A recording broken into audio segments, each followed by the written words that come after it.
the debt ceiling. That's right, the Congress only knows how to borrow and spend your money each year, not how to cut and spend less. Here now on Congress's spending and borrowing addiction is one of the few in Washington who understands that this endless federal spending and borrowing habit will enslave future generations to the nation's debt. A Tea Party champion, Utah Republican Congressman Jason Chaffetz joins me now. Congressman Chaffetz, as always, it's a pleasure. Welcome back to Freedom Watch. Thanks, Judge. Glad to be with you. Is there anything for us to be happy about in Speaker Boehner's deal to cut $38 billion from what the president wanted to spend had he been free to do so?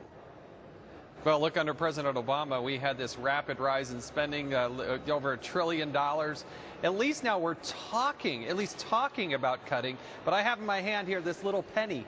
We were talking about less than a penny of our problems, and that's the concern. And Judge, you understand it. I think the viewers of this show understand it. We need some major systemic changes. The Democrats didn't even pretend to do a budget last year, and so we were handed this gift on how we would appropriate for the next 6 months. But this $39 billion, for me at least, falls short. How did we get here, Congressman Chaffetz?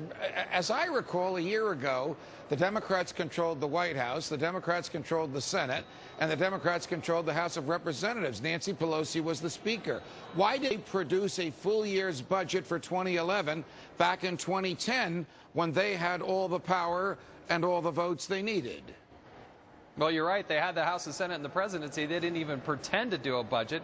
And I don't know why, except I think they understood that being an election year, and pretty much it's always an election year, that they were in this budget deficit situation where we had this unparalleled debt. Remember, in the 48 months that they controlled, the Democrats had the House and the Senate, right, we went from an $8.67 trillion debt to over $14 trillion. It had a 60% increase in just 48 months. And so their numbers are even worse than that. The president presented a budget that doubles and then triples the debt. But now the president's going to go through a remake, and he's got to redo what he said before, I guess. And what will the Republicans in the House do when the president and Secretary Geithner come calling in about 2 or 3 weeks saying, raise the debt ceiling? We have to borrow $1 trillion between now and October. And if this deal passes, when you folks vote on it Thursday, it will call for the $1 trillion in borrowing. And the president wants to borrow $1.7 trillion for the 2012 budget. What will the Republicans in the House say?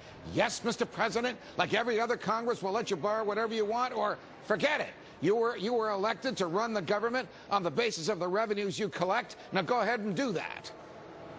Well, that's what we should do, and what they'll actually do are probably two different things. But I, for one, going to stand firm and say, no, we're not just going to unilaterally raise the debt ceiling so you can just keep spending us into oblivion. We have to cut up that government credit card. We can't keep spending the way we've been spending. It's just atrocious. And so, no, we should absolutely not do that. It's amazing how Senator Obama thought that was the right position. Now he's the president. Oh, don't put a lid on what I'm spending.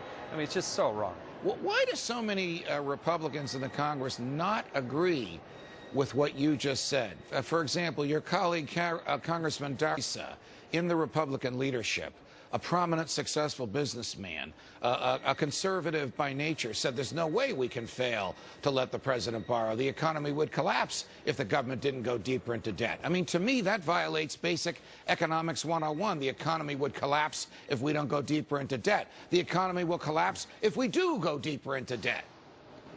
Exactly. I happen to think that the debt is one of the greatest, if not the greatest, threat to the United States of America, and consequently, I don't want it to grow. I want to start shrinking it. What we ought to be doing is following what Senator Toomey has pointed out, and that is you can still live up to the full faith and credit of the United States of America. You can still make good on the Social Security payments without raising the debt ceiling. The Treasury still has revenue. You just have to prioritize where that revenue is going. And so I think Senator Toomey, more than anybody else, has a game plan to move us forward in that direction, and I really like what he's trying to do. Congressman Paul Ryan's budget to cut $6 or $7 trillion over the next 10 years.